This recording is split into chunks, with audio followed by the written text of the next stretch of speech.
सहनाववतु सहनो भुनक्तु सह वीर्यं करवावहै तेजस्विनावधीतमस्तु मा विद्विषावहै। ओम शांति शांति शांति। हाँ, तो अभी क्या अभी नमस्ते शारदे देवी वीणा पुस्तकधारिणी विद्यारंभं करिष्यामि प्रसन्ना भव सर्वदा। नमोऽस्तु ते व्यासविशालबुद्धे पुल्लारविन्दायतपत्रनेत्र येन त्वया भारततैलपूर्णः प्रज्वालितो ज्ञानमयः प्रदीपः वेदोऽखिलो धर्ममूलं वेदोऽखिलो सत्यमूलं वेदोऽखिलो ज्ञानमूलं तस्मात् वेदम् उपास्महे।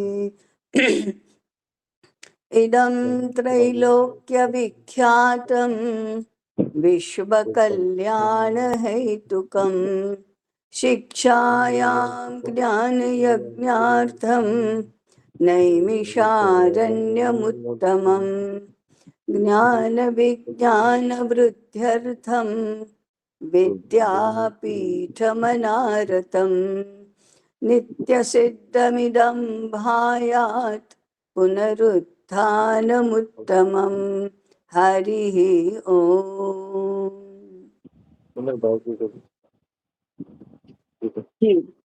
सही ग्रंथ का नाम है दीर्घायु कैसे प्राप्त हो। अच्छा। लेखक हैं ब्रह्म ऋषि पंडित श्रीपाद दामोदर सातवलेकर जी। विद्या मार्तंड साहित्य वाचस्पति गोताल गीतालंकार और अध्यक्ष स्वाध्याय मंडल। सहायक लेखक हैं श्रुतिशील शर्मा, तर्क शिरोमणि शास्त्री और एमए। अच्छा। ये ग्रंथ की द्वितीय आवृत्ति है ताई। ये शक 1914 संवत 2049 और सन 1993 में लिखा गया था। अच्छा, 1993। और भारत मुद्रणालय स्वाध्याय मंडल किला पारड़ी वलसाड का है ताई। 1993 में तो नहीं हो सकता ताई, दूसरी आवृत्ति है ये। दूसरी आवृत्ति ठीक है, 1993 नहीं है ताई ये। हाँ, प्रथम तो बहुत जल्दी लिखी गई होगी। प्रथम ताई लिखी होगी लगभग 50, 60, 70 वर्ष पहले। हाँ। दो शब्द। मनुष्य जीवन का उद्देश्य। मनुष्य इस पृथ्वी पर जन्म लेता है, उसके पीछे उसका कुछ हेतु होता है। यह हेतु है उसके अंदर की अपूर्णता दूर कर उसे पूर्ण करने का। अंदर की अपूर्णता दूर हो और वह पूर्ण हो जाए। पूर्ण विकास का अर्थ है पुरुष से उत्तम पुरुष बनना अथवा पुरुषोत्तम बनना। पर यह स्थिति बड़ी कष्ट साध्य है। मानव जीवन के उद्देश्य को अथर्ववेद के एक मंत्र भाग में इस प्रकार बताया है। सहस्रायुः सुकृतश्च रेयम। सहस्रायुः सुकृतश्च रेयम। ये है अथर्ववेद का 17:1-27। मैं सहस्त्रों वर्ष की आयु तक उत्तम कर्म करता रहूं। तो हमारे यहाँ तो सहस्त्रों वर्षों की परिकल्पना की गई। हाँ, अथर्ववेद में सहस्रायु कहा, शतायु नहीं कहा। देवता का आदर्श मनुष्य को पुरुष से पुरुषोत्तम बनाने के लिए वेद एक मार्ग बताता है। देवताओं का अनुकरण। यत देवा अकुर्वस्तत् करवाणी, यत देवा मैं करूंगा। अकुर्वस्तत् करवाणी, ये शतपथ ब्राह्मण में आया है ताई। जो कुछ देवों ने किया उसे मैं भी करूं। मनुष्य देवताओं के आदर्श सामने रखकर उनके सदृश वर्तन करता हुआ प्रगति के मार्ग पर बढ़ता चला जाए। देवताओं के गुण अपने जीवन में डाले। बंद कर दो। जीवात्मा परमात्मा के अत्यंत समीप है। परमात्मा और जीवात्मा का संबंध शास्त्रों में अग्नि और चिंगारी का बताया गया है। आवश्यकता केवल इस बात की है कि चिंगारी बढ़कर दावानल का रूप धारण कर ले, अर्थात अपूर्ण जीवात्मा परमात्मा से संसर्ग कर पूर्णता प्राप्त कर ले। तो ताई यहाँ तो जीवात्मा परमात्मा का अंश बताया है ना। परमात्मा का अंश है, लेकिन जीवात्मा चिज्जड़ ग्रंथि के रूप में है, इसलिए उसमें कुछ कमियां हैं। मनुष्य इस स्थिति तक सुकृत अर्थात उत्तम करके ही पहुंच सकता है। जिस प्रकार देवता सर्वदा उत्तम कर्म करते हैं, उसी प्रकार मनुष्य को भी उत्तम कर्म करना चाहिए। वेद का आदेश है कुर्वन्ने वेह कर्माणि जिजीविषेत शतम समाह। यजुर्वेद 40:2। कुर्वन्ने वेह कर्माणि जिजीविषेत शतम समाह। तो यजुर्वेद में ताई कहा गया है मनुष्य उत्तम। ईशावास्य उपनिषद है, यजुर्वेद का 40वां अध्याय ही। हाँ, 40वां अध्याय है ना ताई, वो ईशावास्य उपनिषद ही है। यही उसका ही है ये। मनुष्य उत्तम कर्म करता हुआ इस संसार में 100 वर्ष जीने की इच्छा करे। मनुष्य की आयु, छांदोग्य उपनिषद ने मनुष्य की आयु 116 वर्ष की निश्चित की है और उसने 116 वर्ष तक काम करने की योजना भी बनाकर प्रस्तुत की है, जो इस प्रकार है। छांदोग्य उपनिषद 3:16, 1 से 3 मंत्र है ताई। अच्छा। हाँ, इसमें लिखा है पुरुषो वाव यज्ञस्तस्य यानि 24 वर्षाणि तत् प्रातः सवनम अथ यानि 44 वर्षाणि तन्माध्यं दिनं सवनम अथ यान्यष्टाचत्वारिंशत् वर्षाणि तत् तृतीयं सवनम। पुरुष एक यज्ञ है, उसके जो प्रथम 24 वर्ष हैं वह उस यज्ञ का प्रातः सवन है। जो 44 वर्ष है वह उस यज्ञ का माध्यम दिन सवन है।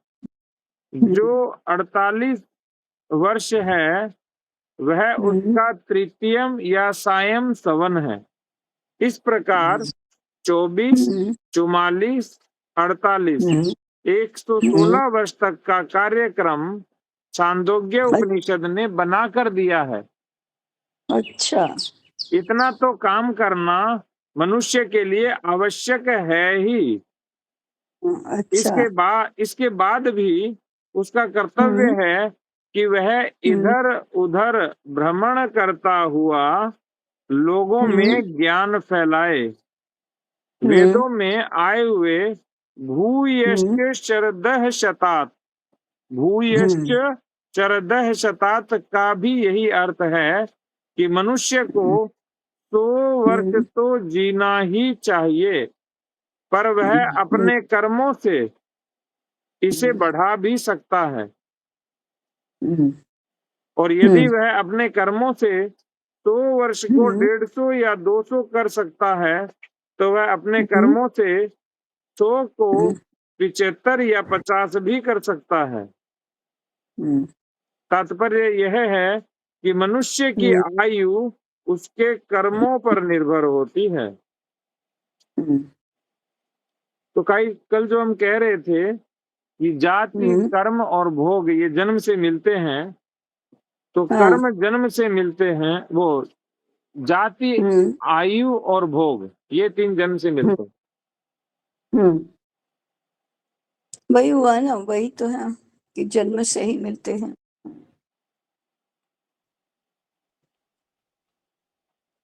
जी ताई।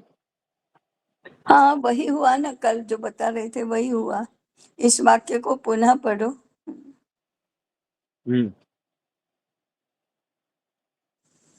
ताई, वेदों में आए हुए भूयश्च शरदः शतात का भी यही अर्थ हुआ कि मनुष्य को 100 वर्ष जीना ही चाहिए, पर वह अपने कर्मों से इसे बढ़ा भी सकता है। हाँ। और यदि वह कर्मों से 100 वर्ष को 150 या 200 कर सकता है, तो वह अपने कर्मों से 100 वर्ष को 75 और 50 भी कर सकता है। हाँ। तात्पर्य यह है कि मनुष्य की आयु उसके कर्मों पर निर्भर होती है। हाँ। कुछ कहेंगे ताई? हाँ, मैंने यहाँ तो ऐसा हुआ कि कर्म तो जन्म के बाद हम जो भी करते हैं उसके ऊपर ये निर्भर करता है।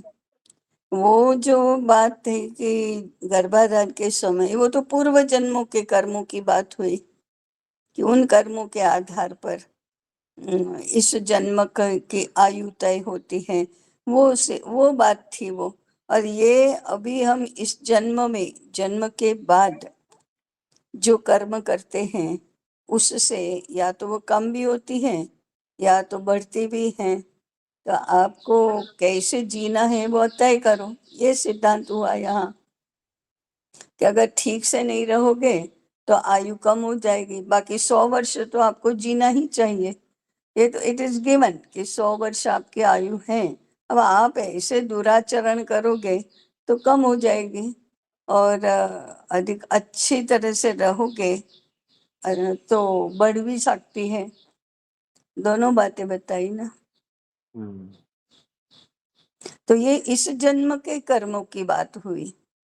और जो हम करते हैं, मैंने आहार विहार की बात है, आचार विचार की बात है, सेवा, स्वाध्याय, सत्संग आदि पुण्य कर्मों की बात है।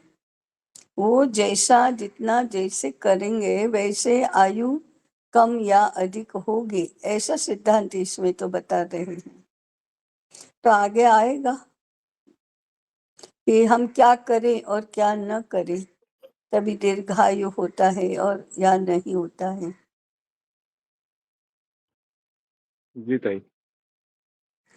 दो बातें तो एक दूसरे से अलग हैं।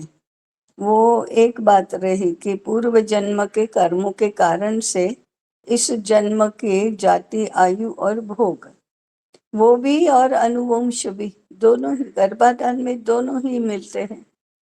पूर्व जन्म के संस्कार, पूर्व जन्म के कर्म और अनुवंश के, हमारी पीढ़ियों के पूर्वजों के कर्म, दोनों ही आया है। तो दोनों मिलकर जो उस समय तय होता है वही फिर आगे मैनिफेस्ट होता है। कुछ लोग कुछ लोग दीर्घायु होते हैं, लेकिन मरे मरे से कितनी बीमारियां, कितने एक्सीडेंट्स, कितने अभी गए लगता है तो भी जिंदा रह जाते हैं और दीर्घ आयु तक रहते हैं। कोई एकदम स्वस्थ है, सब कुछ है और एकाएक या तो एक्सीडेंट में या तो किसी प्रकार के स्ट्रोक में, लू का स्ट्रोक लगा, हार्ट अटैक आया या ऐसे स्ट्रोक में मर जाते। कोई कोई तो कुछ नहीं है और मृत्यु हो जाती है। जैसे अनायासेन मरणम कहा है ना, अनायासेन, कोई कष्ट नहीं, कोई दुख नहीं, कुछ भी पता ही नहीं है पहले। अभी राष्ट्र सेविका समिति की प्रमुख संचालिका पूर्व की अभी तो शांतक्का है, शांतक्का से पहले जो थी वो 96 वर्ष की थी, पूर्ण स्वस्थ।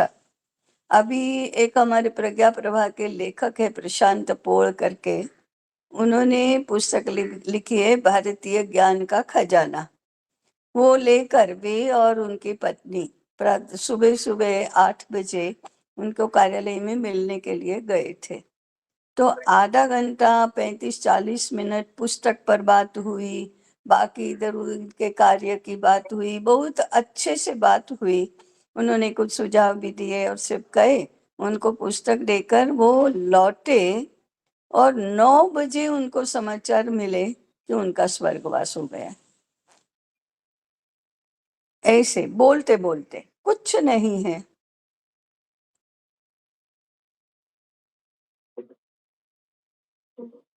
हमारी माँ रात को सब लोग 11 बजे तक टीवी देखा, ये किया वो किया और सब सोने गए और अभी तो सोने की तैयारी कर रहे हैं और बस वॉशरूम जाकर आए कि और के 5 मिनट में चले गए, 5 मिनट भी नहीं लगे। तो ये क्या है? कुछ किया तो नहीं है, कुछ बीमार नहीं है, कुछ भी कोई कारण नहीं है। कारण क्या है? आयु समाप्त हो गई।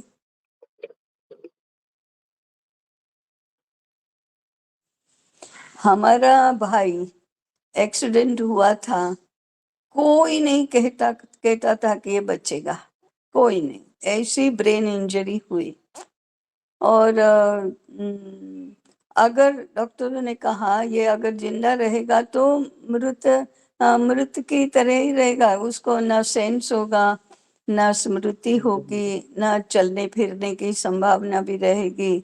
ऐसे जिंदा मृत है, ऐसे रहेगा। लेकिन अभी ठीक है, हाँ औषध है, परंतु प्रवास भी करता है, भाषण भी करता है, सक्रिय है, शरीर से बुद्धि से सक्रिय है। ये क्या है? समय नहीं आया था। श्रीकांत भैया, हाँ हाँ हाँ,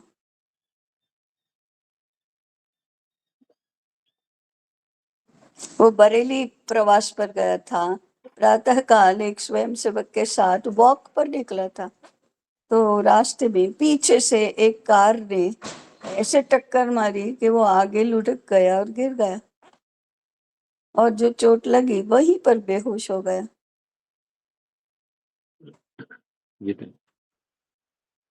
प्रस्तुत पुस्तक में इसी विषय पर प्रकाश डाला गया है कि मनुष्य दीर्घायु कैसे प्राप्त कर सकता है। इस पुस्तक में दीर्घायु के कई साधन बताए हैं। उनको करने से मनुष्य की आयु लंबी हो सकती है। विचारार्थ उनमें से कुछ यहाँ देते हैं। ईश्वर भक्ति से आयु प्राप्ति। महाभारत में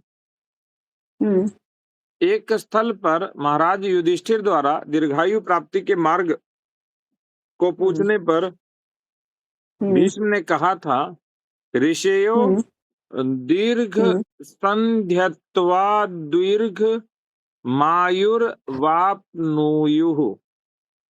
ऋषियों ने दीर्घ संध्या से दीर्घायु प्राप्त की थी।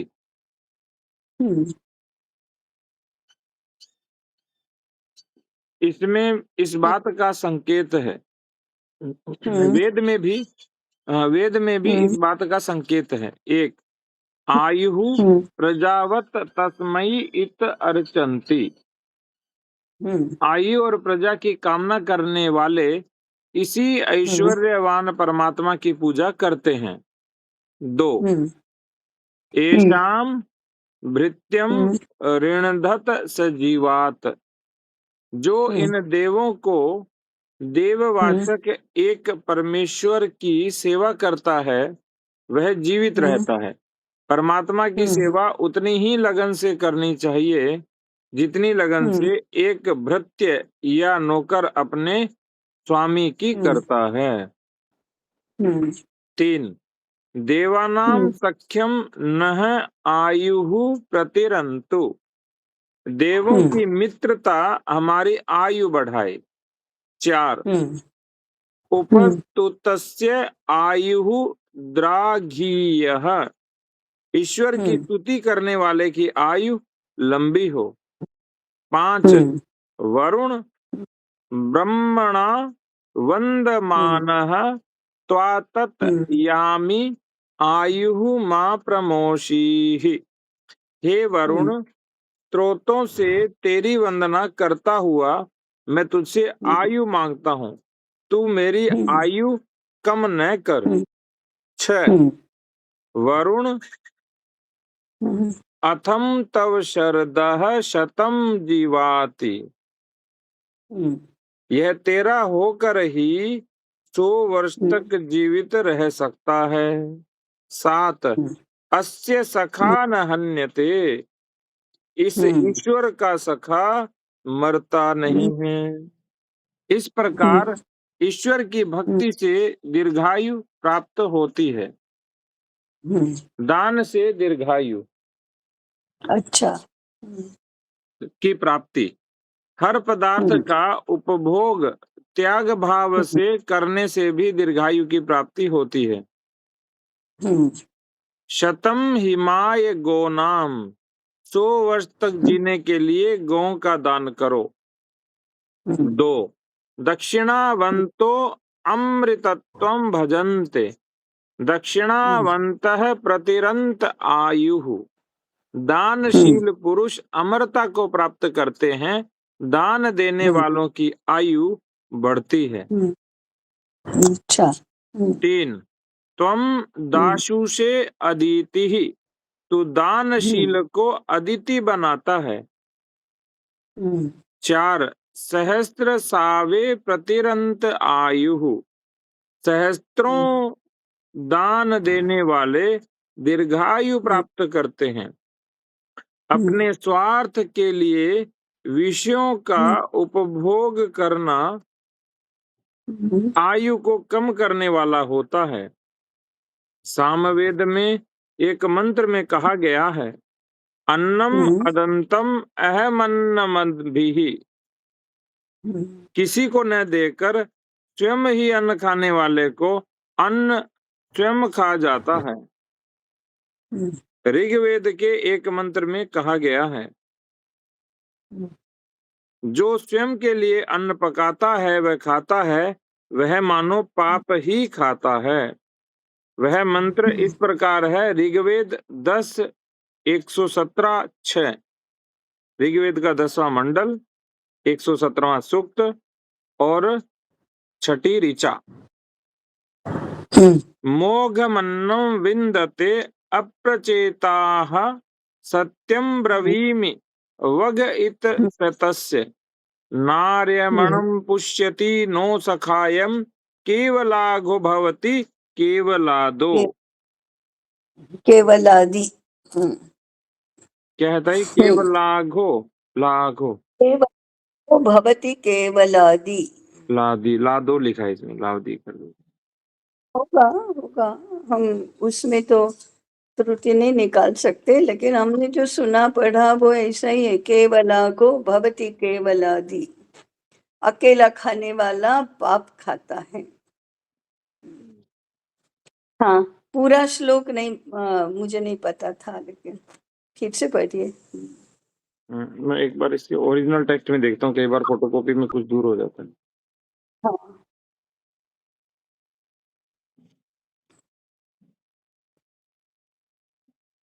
मोघमन्नं विन्दते अप्रचेताः सत्यं ब्रवीमि वघ इतस्तस्य नार्यमणं पुष्यति नो सखायं केवलाघो भवति केवलादो। अच्छा। जी, हाँ ठीक है। केवलादो है ताई। हाँ ठीक है। अप्रचेताः अर्थात मूर्ख या कंजूस पुरुष व्यर्थ ही अन्न प्राप्त करते हैं। मैं सत्य कहता हूँ कि कंजूस को अन्न प्राप्त होना अन्न का नाश ही है। जो क्योंकि वो देवों किसी को को जीता है। हाँ जीता ही। हाँ, क्योंकि वो किसी को देता नहीं है।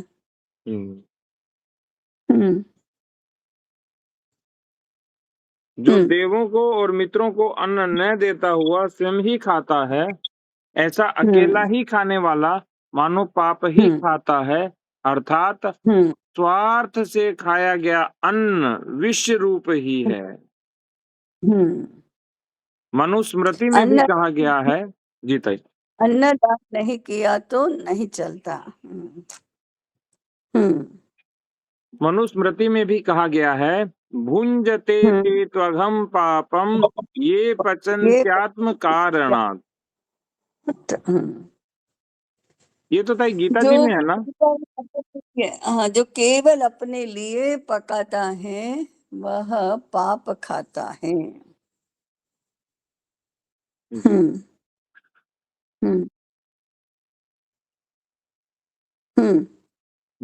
जो स्वयं के लिए अन्न पकाता है वह पाप का ही उपभोग करता है। इस प्रकार स्वार्थवश भोगा हुआ विषय उस मनुष्य के अल्पायु का कारण होता है। अतः दान से दीर्घायु प्राप्त होती है। तीसरा बिंदु है,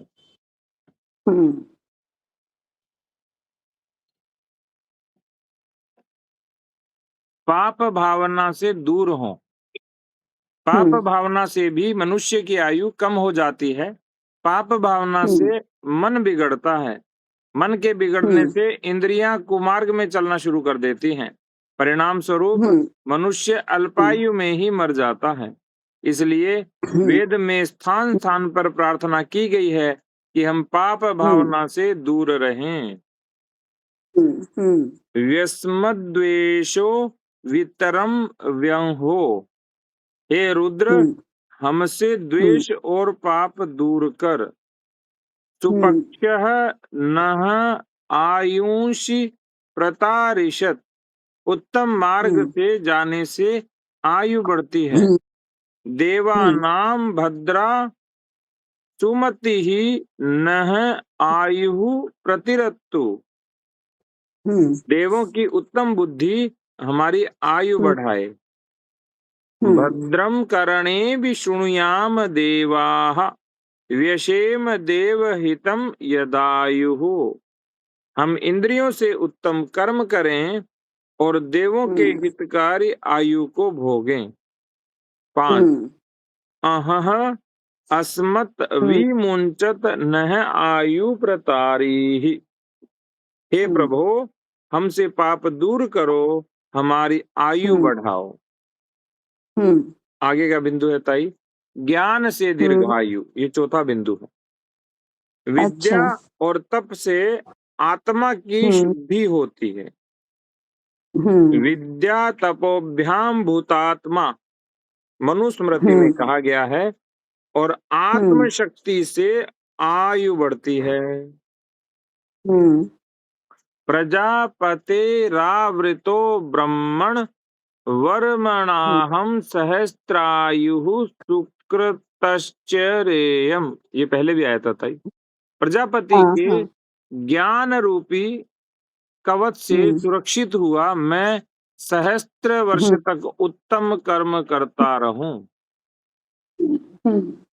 देव्या धिया तव संदृशि आयु मां प्रमोषी। अपनी दिव्य बुद्धि से तेरे निरीक्षण में रहने वाले मेरी आयु कम न कर। 3 हे जात वेदः अयम तव शरदः शतम जीवातिः। हे ज्ञानदेव, जात वेद का अर्थ है ज्ञानदेव, अच्छा। तेरा बनकर यह 100 वर्ष तक जीवित रहे। हाँ। यज्ञ से दीर्घ आयु, दीर्घायु। तो दान हुआ, ज्ञान हुआ, यज्ञ हुआ, उसके पहले क्या था? पाप पाप भावना। भावना। पाप ईश्वर, भावना से बचे। और ईश्वर, सबसे दान, पाप भावना और ज्ञान था। अब यज्ञ आया। ईश्वर, पाप भावना से बचो, और दान करो, ज्ञान संपादन करो, यज्ञ करो। ये 5वां आया ना? 5 ही है ताई बस। हम्म यज्ञ से दीर्घायु। प्राचीन काल में रोगों को दूर करने का यज्ञ एक उत्तम साधना था। यज्ञ में रोगनाशक औषधियां डाली जाती थी। वे यज्ञ औषधियां सूक्ष्म होकर लोगों के शरीर में श्वास द्वारा प्रविष्ट होती थी और रोगाणुओं को नष्ट करती थी, और इस प्रकार मनुष्य स्वस्थ रहकर दीर्घायु प्राप्त करते थे। वेद में भी कहा है, यह हविष्कृतिम आहुतिम दाशात सह विषमायु विषमायुर्व्यश्नवत् विषमायुर्व्यश्नवत्। और ठीक है, ये है ताई विषमायु अश्नवत्। जो यज्ञ में हवनीय आहुति देता है वह दीर्घायु वाला होता है। प्रयक्षे दीर्घ आयु प्रसरत्राते। यज्ञ करने वाले को दीर्घायु मिलती है। यजथाय विश्वायु देहि धेहि। यज्ञ करने वाले को दीर्घायु दो। यज्ञियासः मृत्योः पदम योपयन्तः द्राधीयः आयु प्रतरम दधानाः। यज्ञ करने वाले मृत्यु के पद को दूर करके लंबी आयु को और लंबी बनाते हैं। 5 यज्ञस्य पुरुत्रा दोह। यज्ञस्य पुरुत्रा दोहः वितत हे यज्ञ विश्वम आयु अशीय। यज्ञ सबकी रक्षा करने वाला है, ये यज्ञ मैं दीर्घायु प्राप्त करूं। यज्ञ शब्द की वाला है, यज्ञ शब्द की रक्षा करने वाला है। यह शब्द दीर्घायु हो। दीर्घायु है ताई। 2 है ताई, यज्ञ सबकी रक्षा करने वाला है, ये यज्ञ मैं दीर्घायु प्राप्त करूं।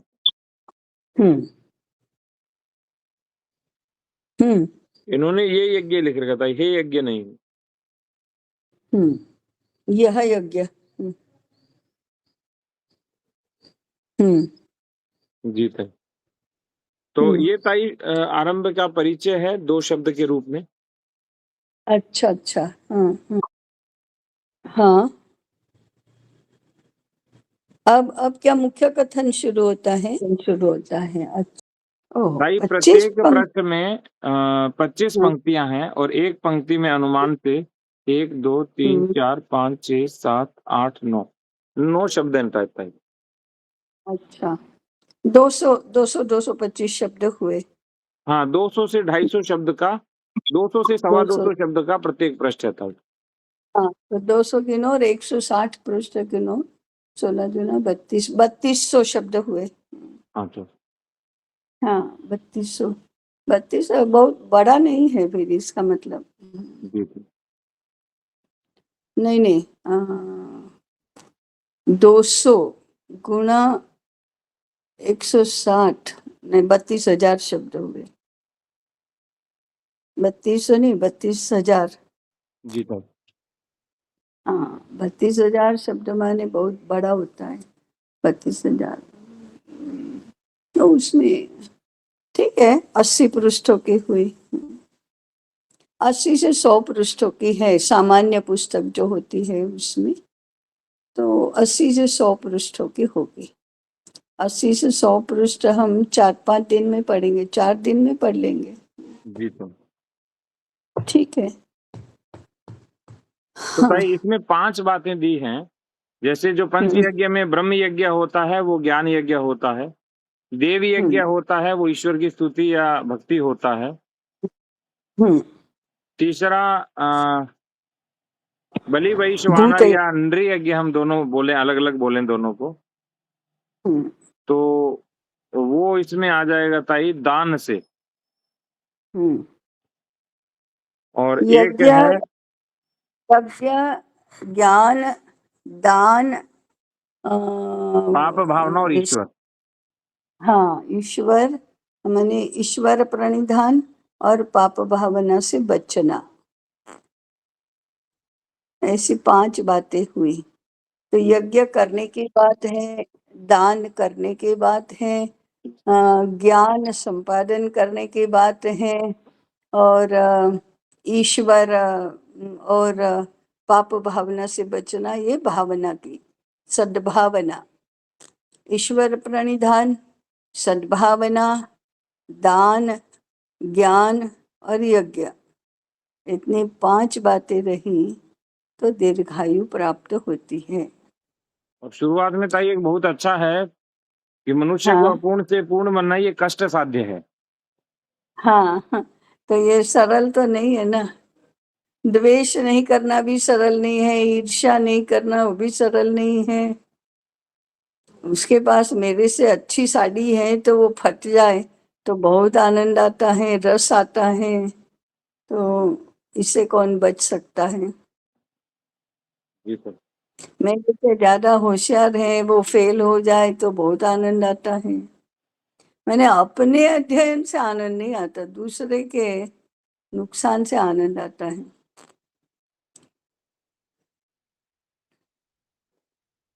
तो कठिन बात है, ऐसी बातों से बचना कठिन ही है। यज्ञ और दान तो फिर भी सरल है क्योंकि वो तो करने की बातें हैं।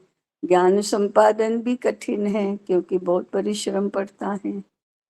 सेवा सत्संग वो अगर चाहो तो सरल है, नहीं चाहते तो वो भी कठिन है, होता नहीं है। और ईश्वर प्रणिधान तो हमेशा शिकायत शिकायत ही रहती है, भगवान तुम क्यों ऐसा करते हो, मैं तो सब सही करता हूँ तो भी मुझे ही क्यों दुख है, बाकी सारी दुनिया के उनको कितना आराम है, मुझे ही दुख है, तो तुम ऐसा क्यों करते हो। हाँ, कष्ट साध्य है, परंतु दीर्घायु की इच्छा रही तो सारे कष्ट सह लेते हैं।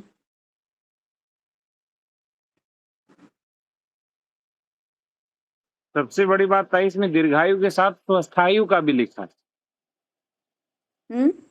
स्वस्थायु भी, कि स्वस्थ भी रहेगी वो आयु। स्वस्थ, उसी को मैंने हाँ स्वस्थ स्वस्थ तो ताई। रहे, स्वस्थ नहीं रहे तो दीर्घायु का क्या करना है। जी ताई। हम्म। और ताई ये नियोजन थोड़ा बताइए, जो 24 वर्ष, 44 वर्ष और 48 वर्ष, ये सवन हाँ, का तात्पर्य क्या होता है? सवन का अर्थ क्या होता है? सवन, हाँ, सवन की स्तवन। इन्होंने बोला नहीं, सवन है ताई, सवनम, सवनम। हाँ, सवनम, नहीं सवन तो देखना होगा। फिर एकाध संदर्भ बताओ।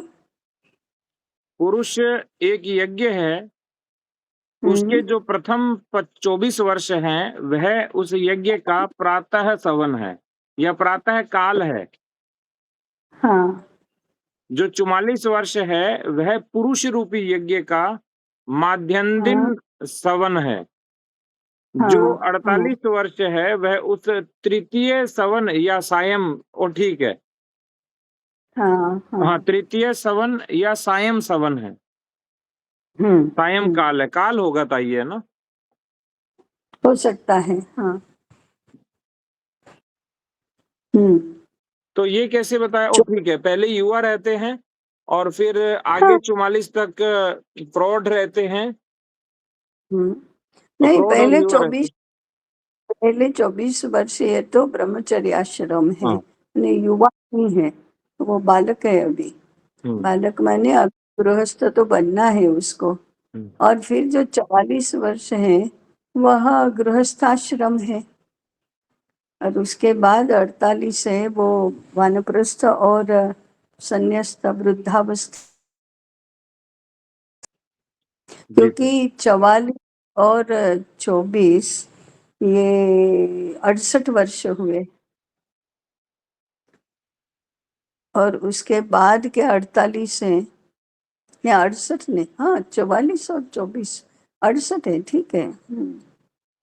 और बाद में 48 तो 116 हुए।